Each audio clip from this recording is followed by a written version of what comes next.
ونصلي على رسوله الكريم اما بعد بسم الله الرحمن الرحیم الدرس الثالث معرفہ اور نکرہ کا بیان۔ پچھلے سبق میں آپ نے کلمہ اور اس کی اقسام اسم فعل حرف کے بارے میں پڑھا۔ اسی میں سے آپ نے اسم کے بارے میں پڑھا تھا کہ اسم وہ کلمہ ہے، وہ لفظ ہے جو اپنے معنی بتانے میں کسی دوسرے کا محتاج نہیں ہوتا، اپنے معنی وہ بذات خود ظاہر کرتا ہے، معنی بتانے میں دوسرے کلمے کا محتاج نہیں ہوتا، اور اس میں تینوں زمانوں میں سے کوئی زمانہ نہیں ہوتا۔ اسم فعل حرف کی تعریف اور ان کی علامات پڑھنے کے بعد آپ کو وہ تمام چیزیں سمجھ آ گئیں کہ کوئی بھی عربی لفظ آپ کے سامنے آ جائے تو انشاءاللہ اب اس سے آپ کو اندازہ ہو جائے گا کہ یہ لفظ اسم ہے یا فعل ہے یا حرف۔ آج کے سبق میں ہم اسم کی ایک قسم کو بیان فرما رہے ہیں جس کو کہتے ہیں نکرہ اور معرفہ، یعنی تعیین اور عدم تعیین کے لحاظ سے، تعریف و تنکیر کے لحاظ سے، یعنی متعین اور غیر متعین ہونے کے لحاظ سے اسم کی دو قسمیں ہیں۔ اسم کی تقسیم سے پہلے یہ بات یاد رکھیں کہ دنیا میں بہت ساری چیزیں ہیں، جیسے کچھ الفاظ ایسے ہوتے ہیں جو خاص فرد پر بولے جاتے ہیں، خاص چیز مراد لی جاتی ہے، جیسے میں کہتا ہوں زید، اب زید ایک خاص آدمی کا نام ہے، خالد، شاہد، عبداللہ، یہ خاص آدمیوں کے نام ہیں۔ یا اسی طرح میں بولوں یہ والا گاڑی، یہ والا گھر، تو یہ جو چیزیں ہیں یہ خاص گھر، خاص گاڑی پر دلالت کرتی ہیں۔ کچھ الفاظ ایسے ہوتے ہیں جس سے خاص چیز مراد نہیں لی جاتی ہے بلکہ عام ہوتا ہے، کوئی چیز متعین سمجھ میں نہیں آتی، جیسے میں کہتا ہوں انسان، تو اب میرے لفظ انسان، اس انسان سے تقریباً 7 ارب انسان سب اس میں شامل ہیں۔ اسی طرح میں کہتا ہوں کہ گائے، تو اس گائے میں دنیا کی ساری گائے شامل ہیں۔ تو اسی طرح عربی جملے میں بھی، عربی الفاظ میں بھی کچھ خاص ہوتے ہیں، کچھ الفاظ جو ہے وہ خاص چیز پر دلالت کرتی ہیں، کچھ الفاظ جو ہے وہ خاص چیز پر دلالت نہیں کرتے۔ تو جس اسم سے معین چیز سمجھی جائے اسے عربی میں، یعنی نحو کے اصطلاح میں، عربی گرامر کی اصطلاح میں اس کو معرفہ کہتے ہیں، ٹھیک ہے۔ جس اسم سے کوئی معین خاص چیز سمجھی جائے تو اس کو معرفہ کہتے ہیں، جیسے زید، اب زید، خالد، بکر، یہ جو ہے وہ خاص ہیں۔ اور جس اسم سے معین چیز نہ سمجھی جائے اسے نکرہ کہتے ہیں، جیسے میں نے کہا حجر، پتھر، تو اب اس پتھر میں دنیا کے سارے پتھر شامل ہیں، کوئی خاص پتھر نہیں ہے۔ تو اس وجہ سے جو چیز متعین جس لفظ سے سمجھ میں نہ آئے اس لفظ کو پھر ہم نکرہ کہتے ہیں، اور اگر کسی لفظ سے کوئی خاص چیز، کوئی خاص شخص، کوئی خاص سمجھ میں آ جائے تو اس کو ہم اس لفظ کو معرفہ کہتے ہیں۔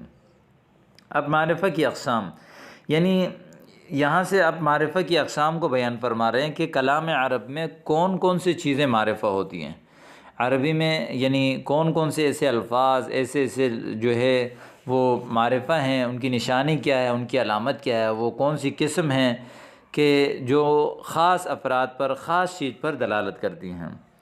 سب سے پہلی قسم، یعنی یہ بتایا کہ معرفہ کی 7 قسمیں ہیں۔ پہلی قسم ضمیر، اس میں ضمیر وہ ہے جو متکلم، مخاطب یا غائب پر دلالت کرے، یعنی متکلم، مخاطب یا غائب کی جگہ پر جو چیز استعمال کی جاتی ہے اس کو ہم ضمیر کہتے ہیں۔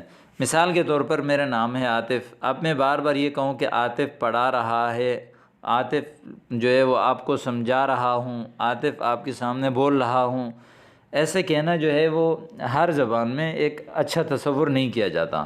تو بار بار میں اپنے نام لینے کے بجائے ایک لفظ استعمال کرتا ہوں۔ آپ نے غور کیا ہوگا کہ میں، یہ جو بار بار میں کہہ رہا ہوں نا، یہ میں اردو میں ضمیر ہے۔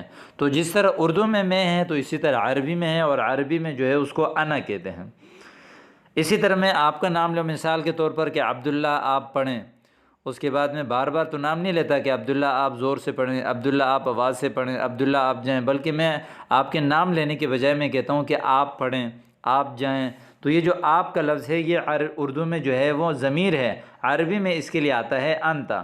اسی طرح ہم کسی شخص کے بارے میں بات کر رہے ہوتے ہیں، مثال زید کے بارے میں جو ہمارے مجلس میں نہیں ہے، میں نے کہا کہ زید آج نہیں آیا، اس کے بعد میں ہر لفظ پہ کہوں کہ زید آج ہاسپٹل گیا ہے، زید بیمار ہے، زید کی طبیعت ٹھیک نہیں ہے، بلکہ بار بار اس کے نام لینے کے بجائے ہم کہتے ہیں کہ وہ آج ہاسپٹل گیا، وہ جو ہے اس کی طبیعت ٹھیک نہیں ہے، وہ نہیں آیا۔ تو یہ جو بار بار وہ استعمال کرتے ہیں اس کو اردو میں ضمیر کہتے ہیں، یہ اردو کی ضمیر ہیں۔ تو عربی میں متکلم، مخاطب یا غائب کی جگہ پر جو ضمائر استعمال کی جاتی ہیں تو ہے وہ تمام کے تمام جو ہے وہ معرفہ ہیں، جیسے انا، انت، ہوا۔ ضمیر کی پوری تفصیل انشاءاللہ آپ آگے پڑھیں گے۔ اس میں ضمیر کو جو ہے وہ مضمر کہتے ہیں۔ بہرحال ضمیر کہتے ہیں کہ جو جتنی ضمائر ہیں جو متکلم، مخاطب یا غائب کی جگہ پر استعمال ہوں تو ان کو جو ہے وہ سارے کے سارے معرفہ ہیں، ٹھیک ہے۔ فائدہ، اس میں ضمیر کے علاوہ ہر اسم کو اسم ظاہر یا مظہر کہتے ہیں، یعنی مظہر یا مظہر دونوں بولیں۔ ضمیر کے علاوہ جو جتنی چیزیں ہیں جو مثال کے طور پر اسم ہیں ان کو مظہر کہتے ہیں، ٹھیک ہے۔ ضمیر کو تو مضمر کہتے ہیں، اور اس کے علاوہ جو چیزیں ہیں یعنی گویا کہ وہ ظاہر ہیں تو اس وجہ سے اس کو اسم ظاہر کہتے ہیں۔ بہرحال یہ اس کا کوئی خاص مقصد فائدہ نہیں ہے، یہاں سبق کے لحاظ سے ایک بطور فائدے یہاں پر آپ کے سامنے ذکر کیا۔ دوسرا ہے معرفہ کی دوسری قسم ہے اسم علم، وہ اسم ہے جو کسی شخص یا جگہ یا چیز کا نام ہو، یعنی اسم علم کو بالفاظ دیگر ہمارے اردو کی اصطلاح میں نام کہہ لیں، چاہے وہ نام کسی شخص کا ہو یا کسی جگہ کی ہو یا کسی خاص چیز کا ہو، جیسے بکر، عمر، بکر، خالد، یہ ہم نے اشخاص کے نام رکھے ہوئے ہیں، تو یہ جو نام ہیں نا جتنے، یہ سارے کے سارے معرفہ ہیں۔ اسی طرح مکہ، ہم نے یہ کسی جگہ کے نام رکھ دیا کہ یہ مکہ ہے، یہ مدینہ ہے، یہ کراچی ہے، یہ پشاور ہے، یہ سعودی ہے، یہ پاکستان ہے۔ النحو، اب یہ النحو، نحو ہم نے نام رکھ دیا کسی فن کا، ایک فن کا نام ہے نحو، خاص چیز ہے، تو لہذا جتنے بھی جو خاص نام ہیں جو متعین جگہ، متعین چیز، متعین شخص پر دلالت کریں تو وہ جو نام ہوتا ہے وہ تمام کے تمام نام جو ہے وہ معرفہ ہیں۔ تیسری چیز ہے اسم اشارہ۔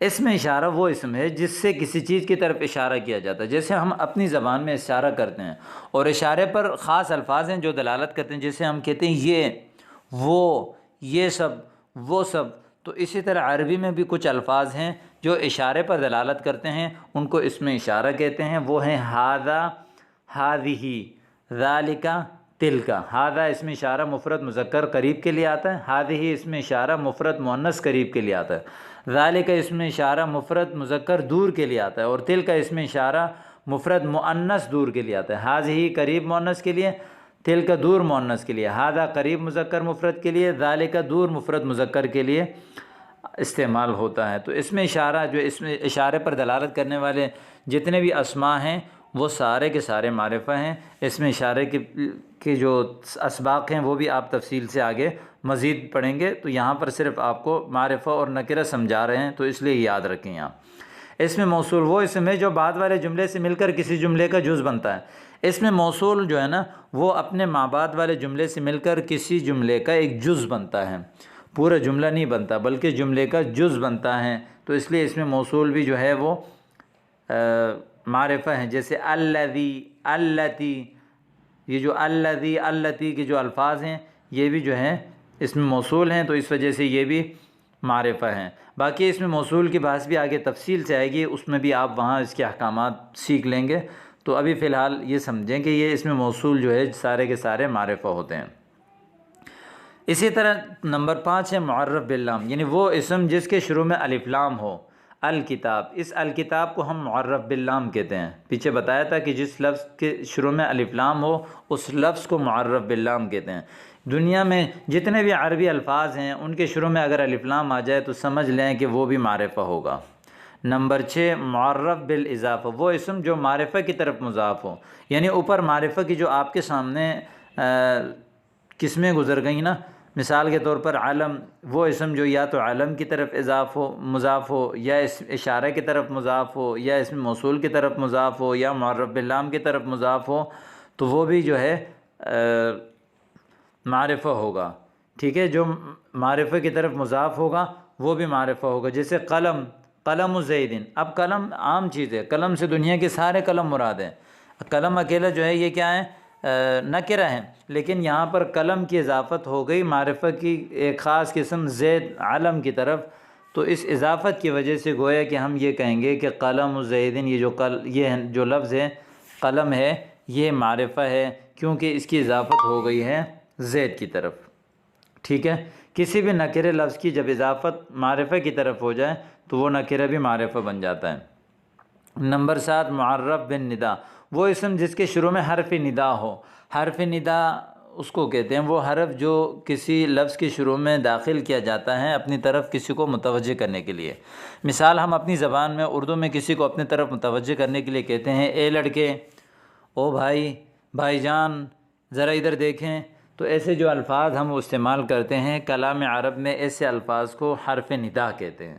وہ 5 ہیں، یا، ایا، ای حمزہ مفتوحہ، یعنی 4 ہیں، یا، ایا، بلکہ حیا، ای حمزہ مفتوحہ 5 ہیں، یعنی 5 حرف ہیں جن سے آپ کسی کو اپنے طرف متوجہ کر سکتے ہیں۔ ایک ہے یا، دوسرا ہے ایا، تیسرا ہے حیا،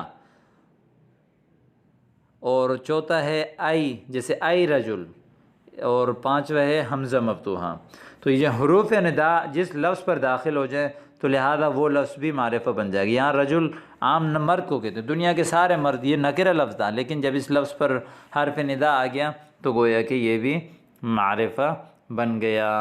تنبیہ، معرفہ کے علاوہ باقی اسماء نکرہ ہیں۔ معرفہ کی جو 7 قسمیں آپ کے سامنے بیان کی گئی ہیں، ان کے علاوہ تمام کلام عرب کے الفاظ جو ہے وہ نکرہ ہیں، تو لہذا ان 7 قسموں کو یاد رکھیں۔ یہ جب آپ یعنی معرفہ جب آپ کو یاد ہو جائیں گے تو اس کے علاوہ جو معرفہ کی ان 7 لسٹوں میں سے نہیں آئے گا سمجھ جائیں وہ نکرہ ہے۔ جیسے عبد نکرہ ہے، مومن نکرہ ہے، اس لیے کہ مومن کون سے مومن؟ دنیا کے سارے مومن ہیں۔ اسی طرح طفل بچہ، یہ بھی نکرہ ہے، رجل یہ بھی نکرہ ہے، کیونکہ ان میں معرفہ کی کوئی علامت نہیں پائی جاتی۔ اب تمرین دیکھیں، معرفہ اور نکرہ کسے کہتے ہیں، اس کی تعریف لکھیں آپ نے۔ معرفہ کی کتنی اور کون سی قسمیں ہیں یہ آپ نے لکھنی ہے۔ اس میں ضمیر کو اور اس میں ظاہر کو کیا کہتے ہیں، ٹھیک ہے، اس میں ضمیر کو مضمر، اس میں ظاہر کو جو ہے وہ مظہر کہتے ہیں۔ اور معرف بالاضافہ کسے کہتے ہیں، ٹھیک ہے، یعنی وہ اسم جو معرفہ کی طرف مضاف ہو۔ علم کس کو کہتے ہیں؟ علم نام کو کہتے ہیں۔ تو یہ سوال کے جواب آپ نے حل کرنے ہیں۔ غلطی کی نشاندہی کریں، یعنی جس اسم سے معین چیز سمجھی جائے اسے نکرہ کہتے ہیں، یہ غلط ہے، بلکہ اسے معرفہ کہتے ہیں۔ تو اسی طرح نمبر 2، یعنی جس اسم کی شروع میں الف لام ہو اسے معرف باللام کہتے ہیں، صحیح ہے۔ جو اسم مضاف ہو تو اسے معرف بالاضافہ کہتے ہیں، نہیں، غلط ہے، بلکہ جو اسم مضاف ہو معرفہ کی طرف تو اس کو معرف بالاضافت کہتے ہیں۔ جس اسم کی شروع میں یا ہو صرف وہی معرف بن ندا ہے، نہیں، بلکہ اور بھی تقریباً 7 اور قسمیں ہیں، وہ بھی جو ہے معرف بن ندا ہیں، اس کے علاوہ صرف یہ اکیلا معرفہ نہیں ہے۔ نکرہ اور معرفہ کو الگ کیجئے، نیز معرفہ کی قسم بھی متعین کیجئے۔ آپ نے یہاں پر پہلے لفظ کے لیے خانہ بنانا ہے، ایک خانہ الفاظ میں اتر، دوسرے خانے میں آپ نے معرفہ یا نکرہ لکھنا ہے، یعنی جو مثال آپ نے پہلے لفظ لکھا جامعۃ، آپ نے آگے لکھا یہ نکرہ ہے، ٹھیک ہے۔ آگے ایک اور خانہ بنانا ہے کہ اگر معرفہ ہے تو معرفہ کے اقسام، اوپر لکھنا ہے معرفہ کے اقسام۔ اب جیسے الذین، آپ نے یہاں الذین لکھا، آگے لکھا یہ معرفہ ہے، آگے اس کی وجہ لکھا کہ کیونکہ یہ اسم موصول ہیں۔ ہم معرفہ ہیں، اور وجہ، آگے وجہ معرفہ کی 7 قسموں میں سے کون سا ہے؟ یہ ضمیر ہے۔ عمر، استاد، الدرس، الجنہ، نحن، قلم ولد، قلم ولد، اور ذالک، عثمان، باب، بیت، غلام زید، یہ سارے کے سارے آپ نے خود بخود حل کرنے ہیں، اور حل کرنے کے بعد جو چیز سمجھ میں نہ آئے آپ پوچھ سکتے ہیں۔ امید کرتا ہوں کہ آج کا سبق آپ کو سمجھ آ گیا ہوگا۔ والسلام علیکم۔